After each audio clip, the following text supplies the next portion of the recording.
Good evening, everybody. My name is Dante, and welcome back to my channel. On this channel, I discuss strange and obscure media. So I have another topic that I'm working on for another video right now, but since Maryland Deathfest just concluded a week ago, I felt like it was time to do a recap on it. If you've been following me for a minute, you'll know that last year, 2024, was my first Deathfest of all time, and I was absolutely stoked for this year. Without further ado, let's get into it. I did not attend the pre-fest. I arrived on Thursday, met up with my friends, and went straight to Nevermore Hall, formerly known as Ram's Head. The lineup we had at Nevermore Hall on Thursday are what I would call funeral death doom palooza. On World Goth Day nonetheless, so it just felt perfectly curated to me. To commemorate the occasion all the more, please see this picture of me eating chicken wings under an umbrella while we got pelted with a torrential downpour that same day. Anyway, the first band up were Bloodspore.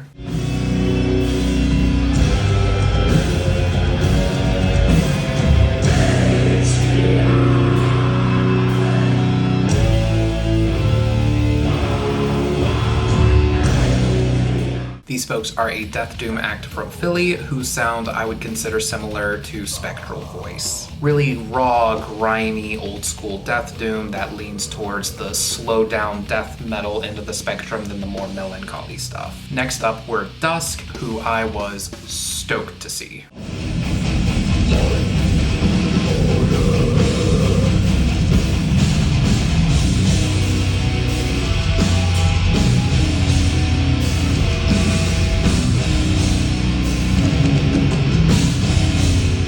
These folks are a death doom act from Wisconsin who released their debut album Majestic Thou in Ruin in 1995 before splitting up. They returned in the latter 2010s and released a second album a few years ago, which pretty much picked up exactly where they left off with their debut. For this set, they performed Majestic Thou in Ruin in full alongside some older demo tracks, and holy shit, it was amazing. Everything was just on par. The riffs were monstrous, the clean guitar parts were super eerie, the growls were bellowing. One thing I absolutely love too is that on the closing track of Majestic Thou in Ruin, there is an extended ethereal passage with soprano vocals. I'd prepared for them to either cut that section out of the lineup or use playback, but instead they currently have a soprano vocalist in their lineup who came on stage for just that one passage and absolutely nailed it. To me, that would be like if Old Anathema or Paradise Lost had brought one of their session female vocalists on stage for a song, or if Disembowelment had played Night Side of Eden live. Overall, I thought that was a really cool touch. Next up, we had Evoken, who I had been wanting to see for years at this point.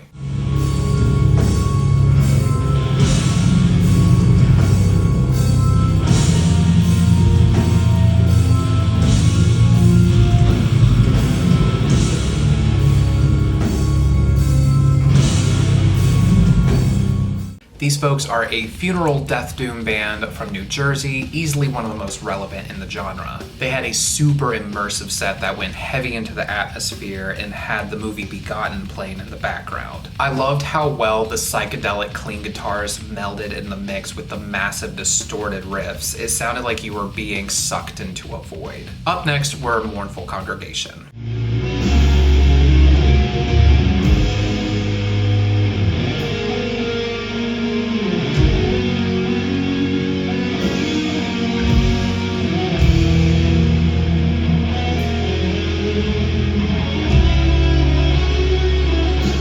These folks are a funeral doom band from Australia. I had the privilege of seeing them play in my town a few days prior, so I was super grateful to get to see them perform twice in 1 week. Their set was beautiful, tragic, and melodic. They utilized 3 guitarists to create vast harmonies and weave sorrowful lead guitar melodies alongside spacious drumming and deep growls. The last band of the evening were Shape of Despair.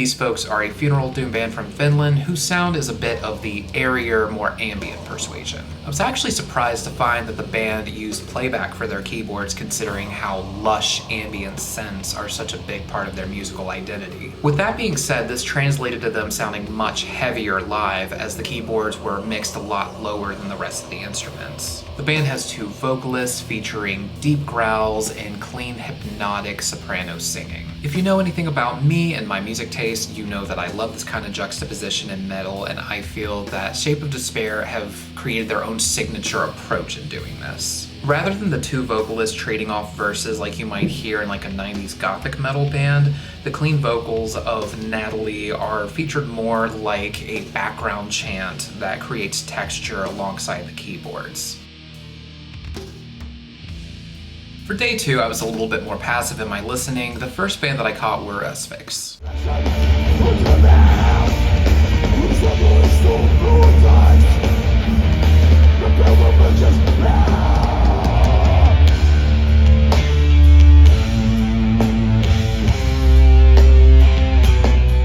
These folks are an old school death doom band from the Netherlands who have a very straightforward, energetic sound. Nice gritty tones, higher range screamed vocals, mostly death metal leaning with some trouble and Sabbathy sounding doom here and there. They're one of the old school death doom bands that I haven't paid as much attention to over the years, but I did enjoy them. Next, I wanted to catch Negative Plane.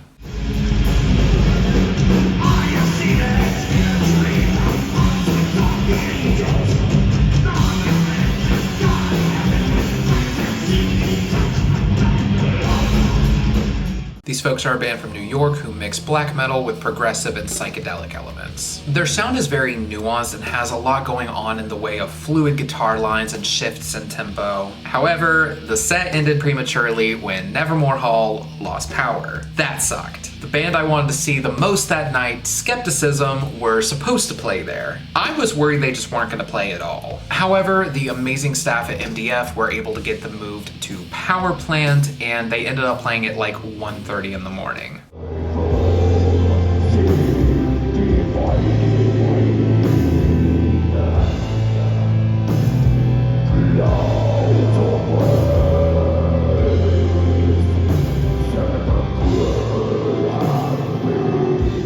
Skepticism are a Finnish funeral doom act who are pioneers of the genre. They have this beautiful, emotive, immersive sound that they create with organs, hazy guitar lines, spacious drums, and deep bellowing growls. Sadly, they had to play a shortened set due to the technical issues, but I'm glad I got to see them at all.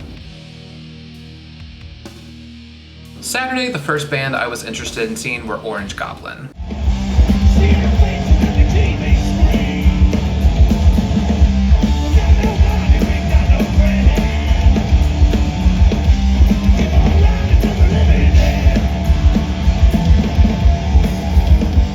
These guys are a stoner metal band from the UK who have been around since the mid-90s, and this was actually their last stint playing live in the United States, so I'm especially glad that I got to catch it. These guys had a nice, energetic, Sabbathy sound, upbeat, bluesy riffs, pounding drums, raspy, clean vocals. I enjoyed their set so much that I came out of mosh retirement and even crowd surfed for the first time. My biggest regret is I did not catch Psy's set. These folks are an avant-garde metal band from Japan who, while I'm not super well versed in their material, I know they're very interesting and eclectic. One of the occasional downsides of attending Deathfest with a group of your friends is that sometimes you get sidetracked hanging out with them and end up missing a set or listening to it more passively than you meant to.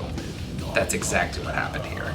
That being said, I made it clear from the get-go that seeing Paradise Lost set was non-negotiable for me.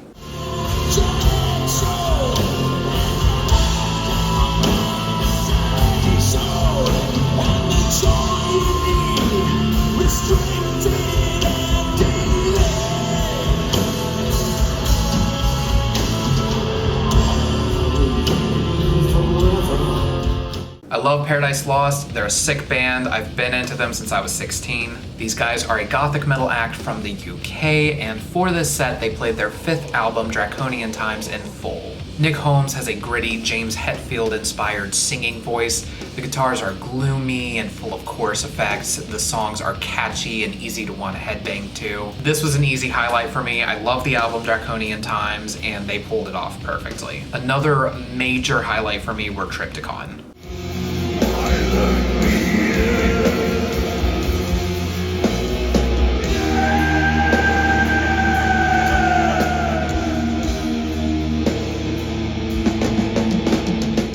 These folks are a Swiss act who combine doom, goth, it's kind of blackened, it's kind of thrashy sometimes, with Tom G. Warrior from Celtic Frost on guitar and vocals. Their set absolutely slapped. The tones were massively heavy, Tom's vocals were super echoey and creepy, the riffs moved like an entire building being dragged across a field. I had already enjoyed their two albums, but seeing them perform live made me appreciate them way more. The last act of the night for me were Dragged into Sunlight.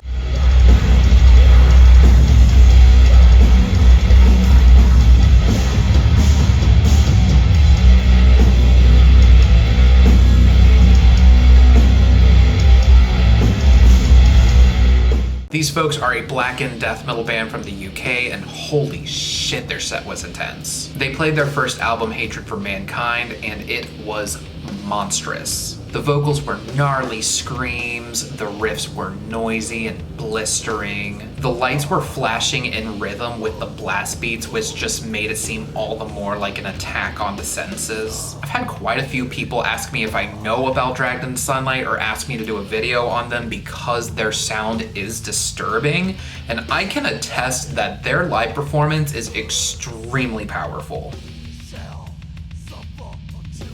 The next day, the first set that I insisted on catching were the one and only Incantation.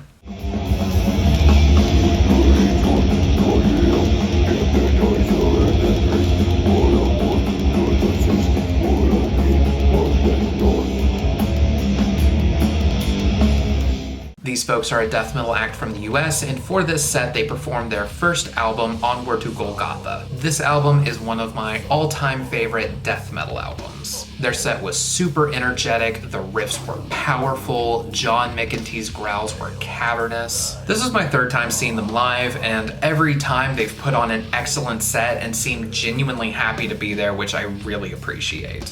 One band I wish I had caught were Severus. These folks are a death doom act from Los Angeles, and unfortunately I only was able to catch their set from very far away.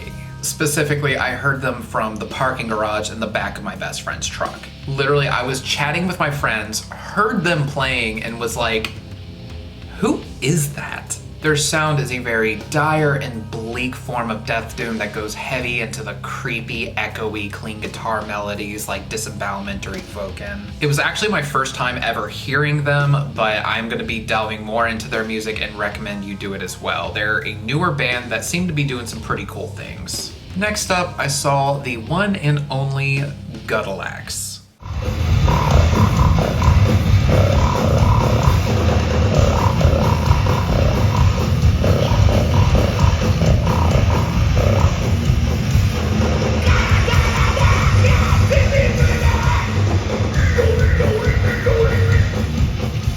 These folks are a Czech gore grind group whose songs revolve around the topic of poop. Very rhythmic, catchy riffs and drumming, gurgly vocals. The intro to their set was the Ghostbusters theme. They wore hazmat suits throughout the set. People were throwing entire toilet paper rolls throughout the set. It was incredibly stupid and I loved every second of it. It was so much fun. Next up, I watched Triptychon play a Celtic Frost set.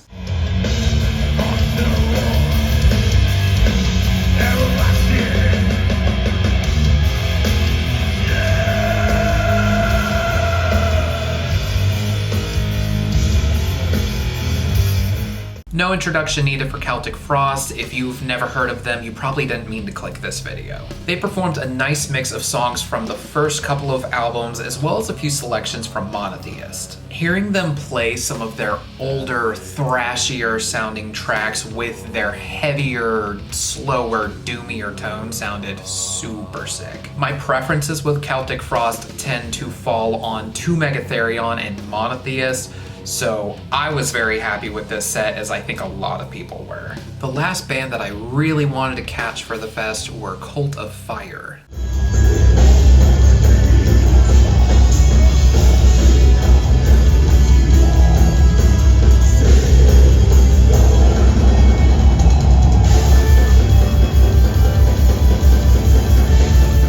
These folks are a Czech atmospheric black metal act, and their set was nothing like anything I had ever seen before. They have this eclectic, nuanced, interesting take on black metal that makes a lot of use of tribal influences. The band were done up in these amazing costumes and had this really cool set design. The vocalist had an entire fruit table.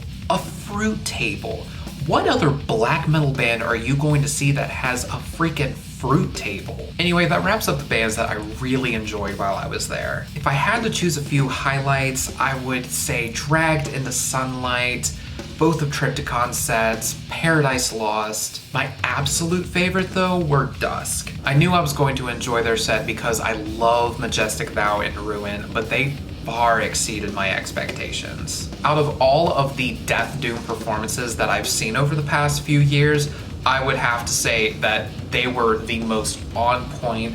They were one of the heaviest. They're one of the most powerful. They just nailed it. Now you may be wondering, okay, Dante, we know what bands you saw. What music did you buy? As viewers of this channel will know about me by now, I am more of a CD guy than a vinyl guy, and I got quite a few.